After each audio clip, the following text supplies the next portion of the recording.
You say dance? Come on, my boy. Imagine being a Hollywood star with a secret you couldn't reveal. For these 30 biracial actors, success came with sacrifices. Their incredible journeys will change everything you thought you knew about old-school fame. Number 30, Merl Oberon. Did you know that one of Hollywood's classic beauties hid a significant secret? Merl Oberon, renowned for her role as Kathy in Wuthering Heights, 1939, was born Estelle Merl O'Brien Thompson in Bombay, British India, in 1911.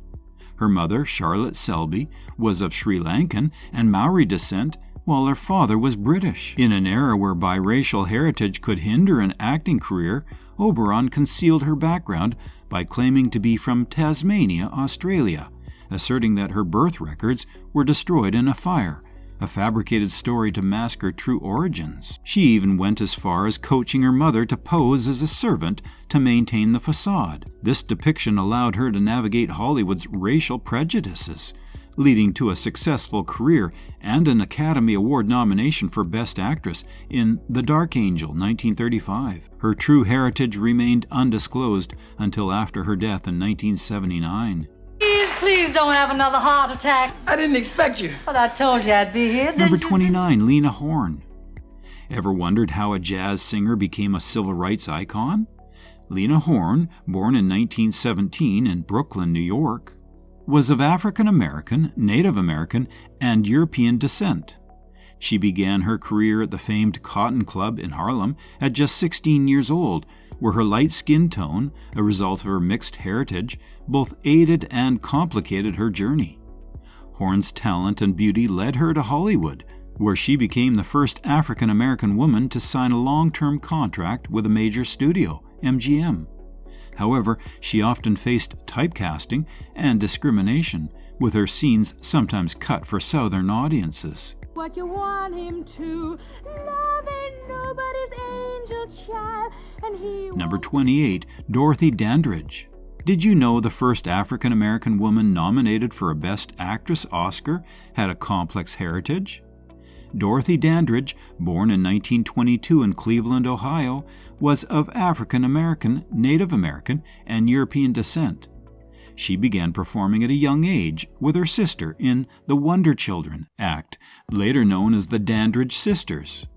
Her mixed heritage contributed to her stunning looks, which both opened doors and presented challenges in a segregated Hollywood. Dandridge's most iconic role was as the lead in Carmen Jones, 1954, which earned her an Academy Award nomination for Best Actress, the first for an African American woman in that category. What will you have?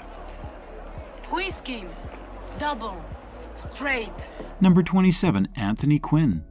Did you know that Zorba the Greek was portrayed by a man with Mexican-Irish roots? Anthony Quinn, born Antonio Rodolfo Quinn Oaxaca in 1915 in Chihuahua, Mexico, was the son of Manuela Oaxaca, of Mexican Indian descent, and Francisco Quinn, who was half Irish and half Mexican. This rich cultural heritage allowed Quinn to authentically portray a wide range of ethnic characters throughout his career. He won 2 Academy Awards for Best Supporting Actor, first for his role as Eufemio Zapata in Viva Zapata, 1952, and then as Paul Gauguin in Lust for Life, 1956. Beyond acting, Quinn was a talented painter and sculptor, often stating, "Art is my ethnicity."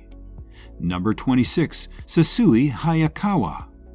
Imagine being a Japanese actor who became one of Hollywood's first heartthrobs. Kouichi Hayakawa, born Kentaro Hayakawa in 1886 in Chiba, Japan, broke racial barriers in early cinema.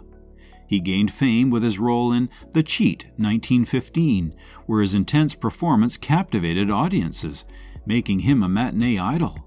At the height of his career, Hayakawa was one of the highest-paid actors in Hollywood, earning $3,500 a week, a staggering sum at the time. Despite facing typecasting and racial prejudice, he maintained a successful career in both the U.S. and Europe. His portrayal of Colonel Saito in The Bridge Over the River Kwai in 1957 earned him an Academy Award nomination. Number 25, Anna May Wong. Did you know Hollywood's first Chinese-American star had German ancestry too? Anna May Wong, born Wong Liu Song in 1905 in Los Angeles, was the daughter of a Chinese father and a mother of German descent. Her unique heritage and striking beauty helped her stand out in early Hollywood. Wong began acting in silent films and quickly rose to fame with roles in movies like The Thief of Baghdad in 1924 and Shanghai Express in 1932. Wong once said, "I was so tired of the parts I had to play." Number 24, Haddie McDaniel. Did you know the first African-American to win an Oscar faced segregation at the ceremony? Haddie McDaniel, born in 1893 in Wichita, Kansas, was of African-American and Native American descent. She made history with her portrayal of Mammy in Gone with the Wind, 1939, earning the Best Supporting Actress award. Despite this achievement, McDaniel was subjected to racial discrimination. She was required to sit at a segregated table at the back of the awards venue, the Ambassador Hotel in Los Angeles, which had a strict no blacks policy at the time. McDaniel once remarked, "I'd rather play a maid than be one," addressing criticism for her portrayal of stereotypical roles. How do people get money? I know how to get some more money. Come on, honey child. Number 23, Bill Bojangles Robinson. Ever heard of the man who taught Shirley Temple to tap dance? Well, Bill Bojangles Robinson, born in 1878 in Richmond, Virginia, was of African American and likely Native American descent. He became one of the most well-known tap dancers of his time, breaking numerous racial barriers in the entertainment industry. Robinson's partnership with Shirley Temple in films like The Little Colonel in 1935 was groundbreaking, as it was one of the first times a black man and a white girl danced together on screen, challenging the norms of segregation. Robinson's contributions to dance and film remain influential, and his legacy is celebrated annually at National Tap Dance Day on May the 25th, his birthday. Number 22, Sidney Poitier. Did you know the first black man to win a Best Actor Oscar was once rejected for his accent? Sidney Poitier, born in 1927 in Miami, Florida, to Bahamian parents, had a mixed heritage that influenced his unique perspective. He moved to New York to pursue acting, but was initially turned down due to a strong Bahamian accent. Determined, Poitier worked tirelessly to improve his diction and acting skills, leading to his groundbreaking role in No Way Out, 1950, where he played a doctor treating a white bigot, a role so controversial that NBC deemed it too risky for broadcast in 1962. Poitier's career soared, and he became the first black actor to win the Academy Award. Tired of expensive, low-effort script writers for your YouTube channel? Autoscripter.ai is the ultimate solution. Say goodbye to low-quality, poorly retention amateur scripts that fail to generate thousands of views for your channel. At a fraction of the cost, Autoscripter.ai helps your videos go viral. In just 3 steps, Autoscripter.ai creates a polished script tailored to your needs. Just input your title concept, select your tone and style.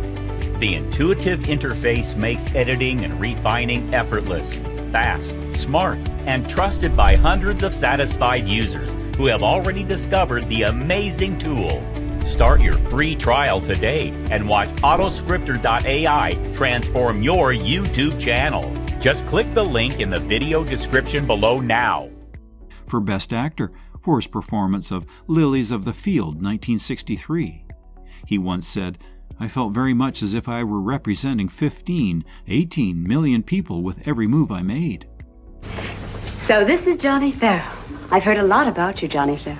Number 21, Rita Hayworth. Did you know that one of Hollywood's most glamorous redheads was born Margarita Carmen Cancino? Rita Hayworth, born in 1918 in Brooklyn, New York, was the daughter of a Spanish flamenco dancer and an Irish-American mother. Her father, Eduardo Cancino, hailed from a renowned family of dancers from Seville, Spain, while her mother, Volga Hayworth, was of Irish-English descent. To succeed in Hollywood's golden age, Hayworth underwent a significant transformation to downplay her Hispanic heritage. This included changing her name from Margarita Cancino to Rita Hayworth and undergoing painful electrolysis to raise her hairline, altering her appearance to fit the industry's Eurocentric standards. Her breakout role came in 1946 with Gilda. Despite her on-screen success, Hayworth struggled with her identity, once stating, "Men fell in love with Gilda, but they wake up with me." Mother, I've done everything you wanted me to. I went to that school and tried to be happy there to please you. Number 20, Freddy Washington. Ever heard of the actress who chose authenticity over passing in segregated Hollywood? Freddy Washington, born in 1903 in Savannah, Georgia, was of African American and European descent. Her light skin and green eyes meant she could have passed as white, a practice some biracial individuals adopted to escape racial discrimination.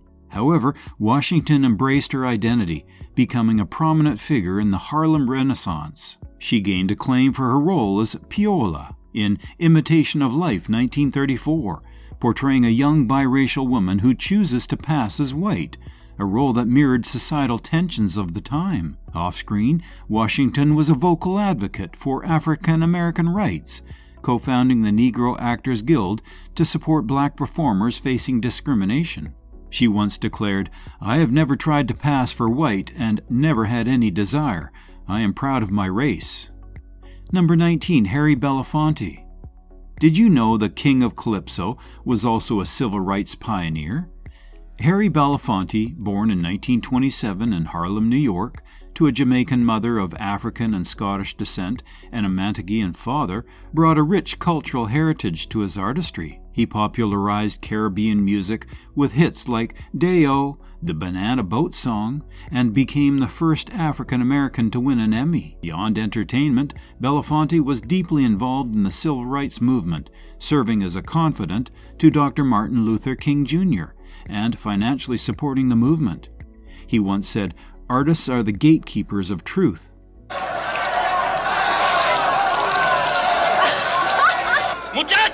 Number 18, Raquel Welch. Did you know that one of Hollywood's iconic sex symbols had Bolivian roots? Raquel Welch, born Jo Raquel Tejada in 1940 in Chicago, Illinois, was the daughter of a Bolivian father and an American mother of English descent. Her father, Armando Carlos Tejada Urquizo, immigrated from La Paz, Bolivia, bringing a rich cultural heritage to the family. Welch's exotic beauty and talent propelled her to stardom in the 1960s with breakout roles in films like Fantastic Voyage, 1966, and 1,000,000 Years BC, 1966, where her iconic fur bikini became a symbol of the era. Reflecting on her career, Welch once said, "I was not brought up to be a Latin American." Number 17, Ramon Noro.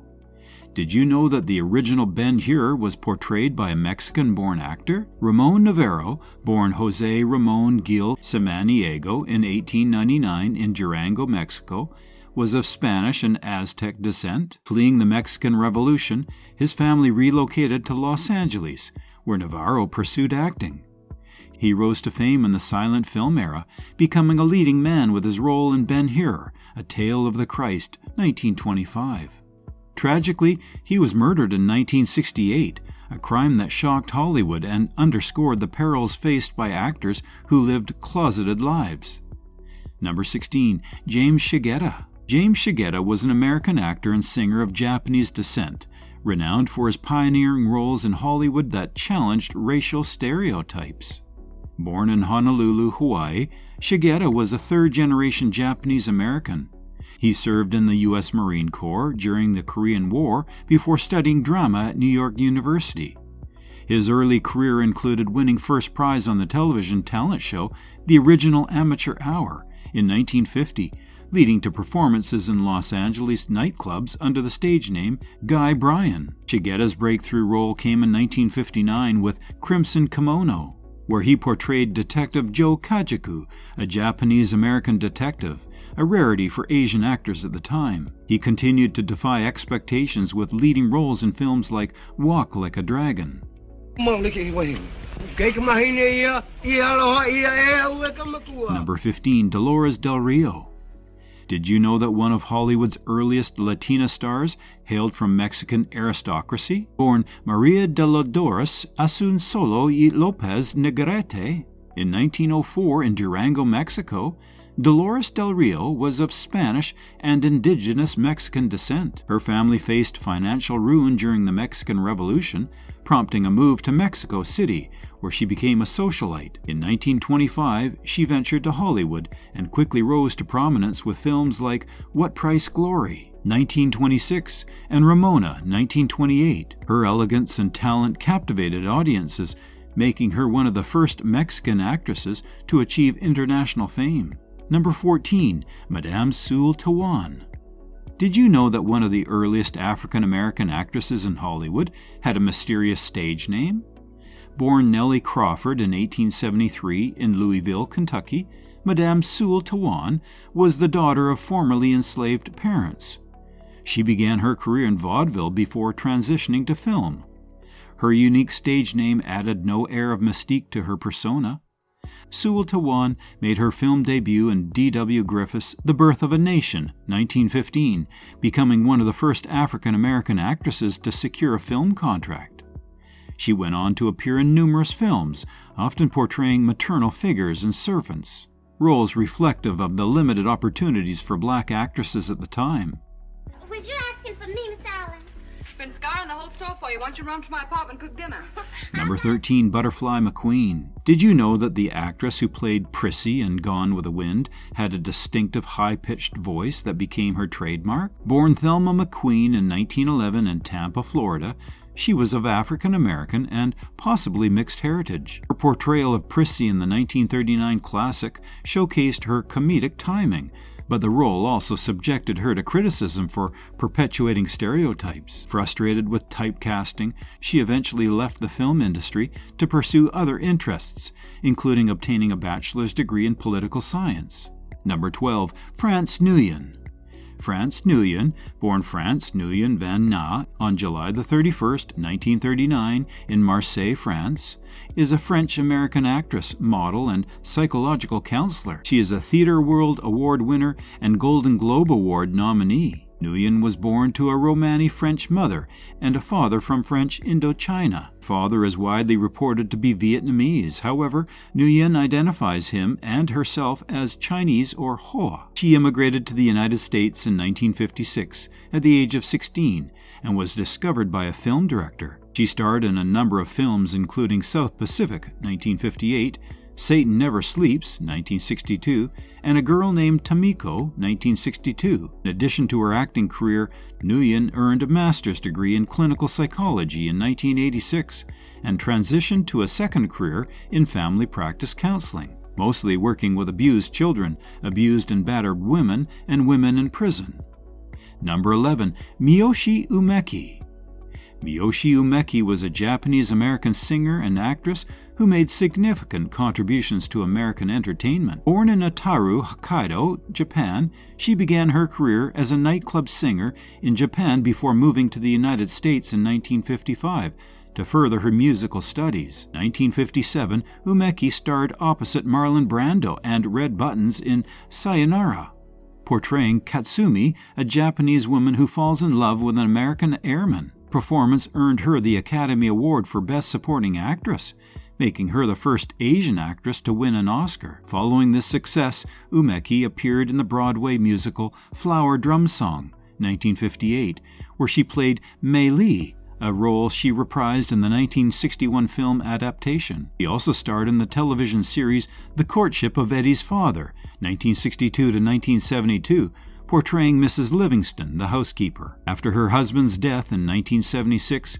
Umi retired from acting to focus on her family. She passed away on August 28, 2007 in Licking, Missouri, at the age of 78. Number 10, Louie Armstrong.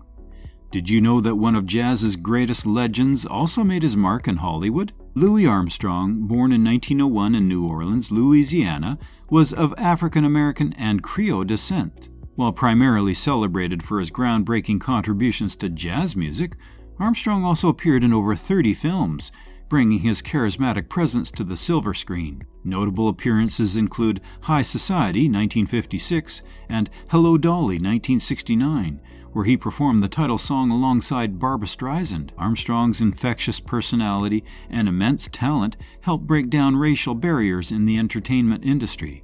He once said, "Music is life itself." Only suddenly I feel frightened and creepy. Number 9, Nina Mae McKinney. Did you know that one of Hollywood's earliest black actresses was dubbed the Black Garbo? Nina Mae McKinney, born Nanny Mamie McKinney in 1912 in Lancaster, South Carolina, had African-American and Cherokee heritage. She began her career on Broadway and quickly transitioned to film, making a significant impact with her role as Chick in Hallelujah, 1929, one of the first all-black, all-sound musicals. Her performance was lauded for its vivacity and talent, leading to a 5-year contract with MGM, a rare achievement for black actresses at the time. However, Hollywood's limited and stereotypical roles for black performers led McKinney to seek opportunities in Europe, where she performed in cabarets and appeared in British films like Congo Road, 1930, and Sanders of the River, 1935, alongside Paul Robeson. Despite her international success, McKinney faced ongoing challenges due to racial discrimination, and her contributions were often overlooked. She once remarked, "I really don't have to leave Hollywood. I was just a little ahead of my time." McKinney's resilience and talent paved the way for future generations of black actresses. Number 8, Rosalind Russell. Rosalind Russell was an American actress celebrated for her dynamic performances in both comedy and drama. Born in Waterbury, Connecticut, she was the 4th of 7 children in an affluent Irish-American family. Russell attended the American Academy of Dramatic Arts in New York City, where she honed her acting skills. She began her career as a fashion model before transitioning to Broadway, making her debut in 1930. Her film debut came in 1934 with Evelyn Prentice. Russell gained prominence with her role as Hildy Johnson in the 1940 screwball comedy His Girl Friday, opposite Cary Grant. She received 4 Academy Award nominations throughout her career and won a Tony Award for Best Actress in a Musical for her performance in Wonderful Town, 1953. Russell passed away on November 28, 1976, in Beverly Hills, California. Number 7, Lupe Valdez.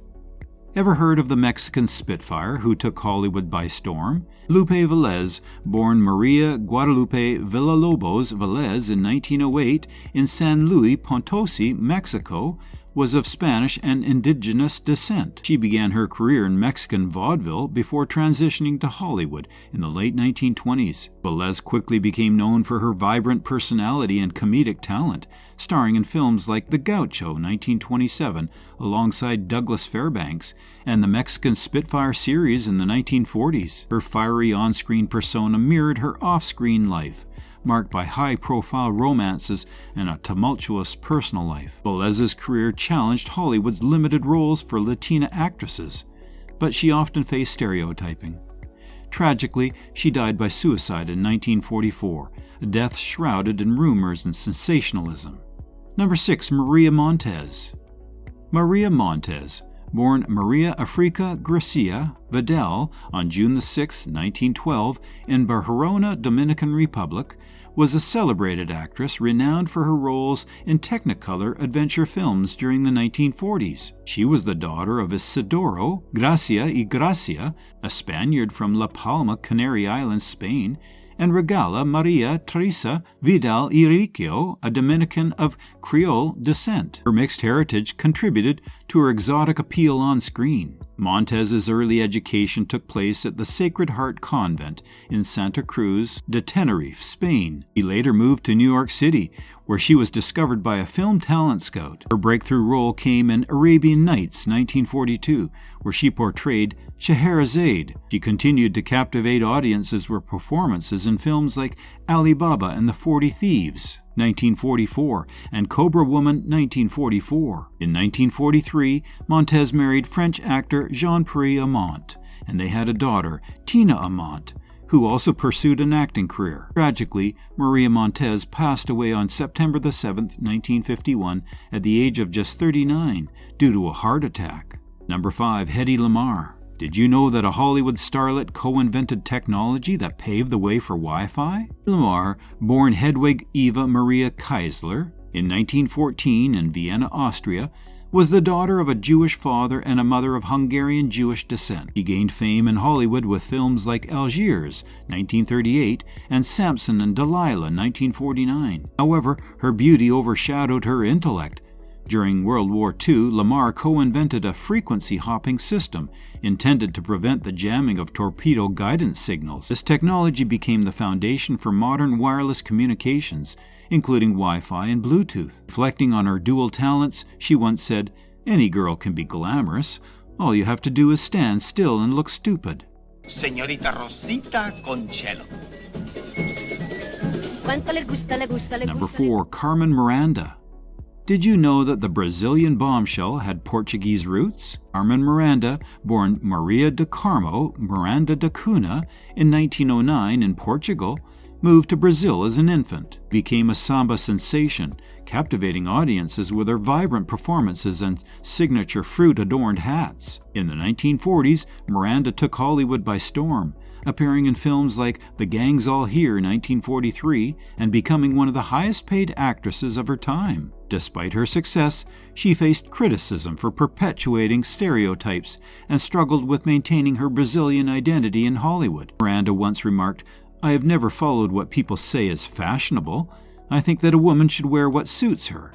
Number 3. Paul Robeson. Did you know that one of the most versatile talents of the 20th century was also a civil rights pioneer? Paul Robeson, born in 1898 in Princeton, New Jersey, was the son of a former slave turned preacher and a mother from a prominent Quaker family. His rich heritage and exceptional abilities led him to excel in multiple fields. At Rutgers University, Robeson was a star athlete, earning All-American honors in football. He graduated as class valedictorian and later earned a law degree from Columbia University. However, facing racial discrimination in the legal profession, he turned to the arts, where he gained international acclaim for his deep baritone voice and commanding stage presence. Notable performances include his portrayal of Joe in Showboat, 1936, where his rendition of Old Man River became iconic. Robeson was also renowned for his role in Othello, becoming the first African-American to play the character in a major production. Beyond his artistic achievements, Robeson was a fervent advocate for civil rights and social justice, often using his platform to speak against racial discrimination and colonialism. His political activism led to scrutiny during the McCarthy era, resulting in the revocation of his passport and a significant decline in his career. Number 2. Wanita Moore.